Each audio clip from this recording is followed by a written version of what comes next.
You do not need to know 1,000 self-defense techniques to be able to defend yourself in the street. You only need to know the ones that work. Throughout my studies of Hapkido, I have stumbled across two particularly practical self-defense techniques. These are the ones I will show you today. But before we get into the techniques, I would suggest you to work with a partner and just get used to dodging and blocking various attacks. When you dodge just enough to evade the attack. And when you block, do not overemphasize the move, only move what's absolutely necessary. When you're doing slips against a straight punch, raise your hand just a little bit so you're doing blocking and dodging at the same time. Practice until you can be relaxed and fluid in your motions. The first technique is best used against a punch that is coming straight at you. While slipping to your left, raise your right hand just slightly near your face, as in blocking the incoming punch. Once you feel the contact of your wrist to your opponent's wrist, grab it with your right hand and pull it towards you. As you step in while pulling their arm, use your left hand to push your opponent's tricep downwards while pulling their wrist upwards. Make sure to pull with your right hand at the same time as you push with your left one. This will create what I like to call a swing leverage. It is like a swing where if one end goes down, the other inevitably comes up. After you grab their arm and transition to pushing it down, move with your right leg around them, opening up yourself like a door.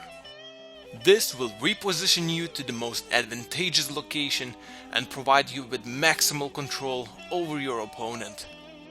If your opponent is much bigger than you and you just can't push them down no matter how much you try, then instead of using the ridge of your left arm, use your elbow and body weight against them. This will certainly provide you with enough leverage to get them under your control. The second technique is best used against a hook punch, or more commonly in the street, a haymaker. To begin, block your opponent's punch by raising your elbow. At the same time, try to gain control over his wrist by grabbing it. Meanwhile, use your right hand to throw it under your opponent's arm, almost like doing an uppercut. If you feel your opponent resisting, let them resist for a second or so, but then immediately switch to the opposite direction, bending their arm upwards. As you bend his arm upwards, allow your right hand to grab his wrist. Now you can either use both your hands to control your opponent, or you can just use your right one. They will follow you wherever you go. These techniques may take some time getting used to, but once you get it under control with fluid motion, it will be extremely effective for self-defense purposes. So find yourself a victim and start training. A quick hint before I leave you. I strongly advise you against using your wife or husband as a partner for this exercise.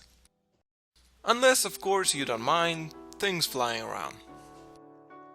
So happy training, and I'll see you soon.